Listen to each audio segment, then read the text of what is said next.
right, here we go. Hi, I'm Ed, also known as Machete Eddie, and this is about the third shot at this that I've done that you'll see, like the third video that we made.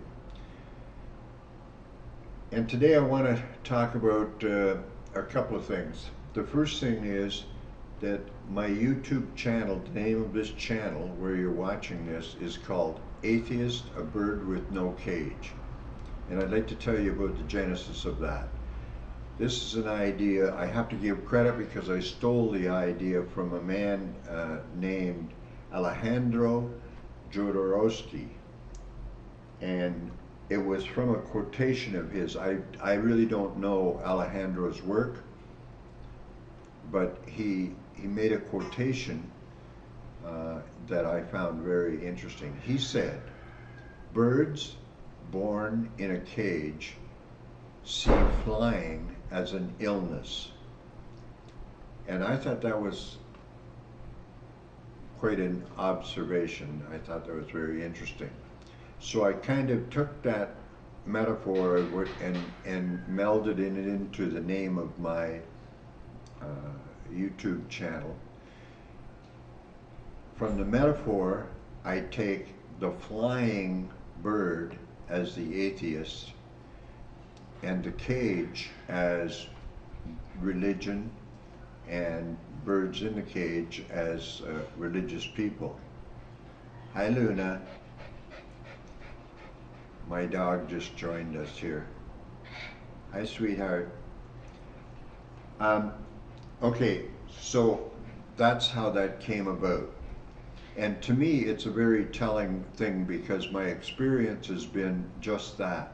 When I'm with religious people, especially fundamentalists, people in church, my experience is that they're very friendly, outgoing, everybody's happy.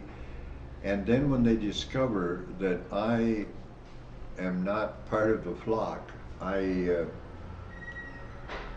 specifically don't believe what they believe and I label myself as an atheist, things change. They start to look at me in a different way and they seem to want to fix me. They think that I have this problem. And they seem to be very honest about it. They just don't understand the idea that I don't believe that this God exists and their book is not reliable. So that was I think that's mostly what I want to talk about, the channel name and how I came about that. And I wanted to give Alejandro Jodorowsky credit because I don't want you to think that I was smart enough to think that up for myself necessarily. Okay, now what I'd like to talk about is I'm part of a group of 3 people that I have named Coffee Clatch, and I write about this Coffee Clatch, and I'm writing, I guess, a book about it. It's not published yet. I don't know if I'm going to publish it, but it's simply about this Coffee Clatch, which is 3 people that meet once a week at a restaurant, and we sit and drink coffee, maybe have some food and everything. And one of the members, the whole thing is designed because one of the members is a pastor. He's an evangelical pastor and very much a believer in the Bible and all of that, and that's what he teaches. So, as you can imagine, from these conversations, we disagree on many things, of course. But the pastor occasionally wants to warn me or indicate that the doctrine wants to warn me that because I don't believe, I'm in danger of going to hell. In fact, according to the doctrine, there's no doubt in my mind, I am going to hell. If that's the truth, and hell and heaven exist and everything, there's no doubt. I'm going to hell. Okay. And the second person in the group, Greg, I think that's okay. He's okay with me using his name. He's going to hell too, because he's also a non-believer. He's not quite as adamant a non-believer as I am, and not actively disagreeing with the pastor. So the pastor, according to the pastor's worldview, I'm going to hell, and Greg is.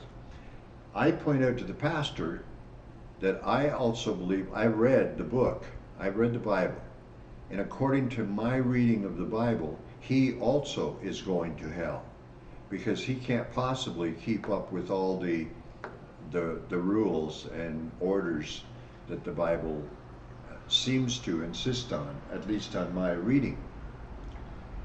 For example, he doesn't kill people who work on Sunday, which the Bible seems to order.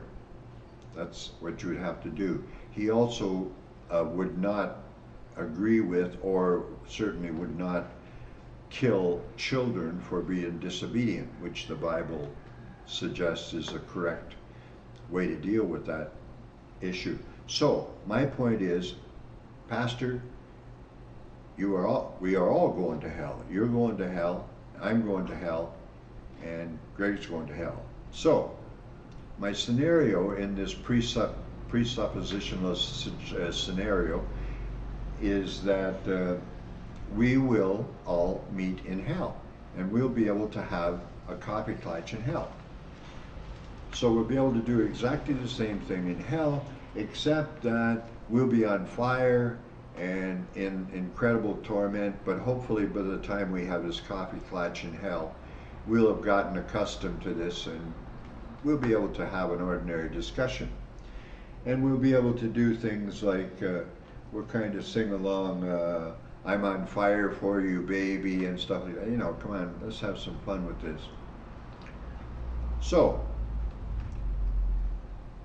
and another thing that'll be fun at this coffee clutch in hell is that we'll be able to look back and say, hey, our days in Zihuatanejo at the coffee clutch, we used to talk about, wow, the weather's really hot, it's really hot here today, and we'll, at the coffee clutch in hell, we'll be able to have a great laugh at that, because obviously it's going to be hotter in hell than it is in the restaurant where we have the coffee clutch in Zihuatanejo. So, okay, so in this coffee clutch, my scenario, there is a point, we will come to a point where we're laughing and having fun and everything, and we will realize, we'll talk about all the things that we talked about, the pastor telling me and Greg we're going to hell, and me telling the pastor that I think he's going to hell too. My reading on the book says there's no way he's going to make the cut. We're all going to be in hell. So here we are, having a coffee clutch in hell. At some point in this, the pastor and I are both going to realize that our predictions, him telling me I'm going to hell and me telling him that he's going to hell, both came true. So we're going to have a moment where we look at each other, smile a little bit, and say, I told you so,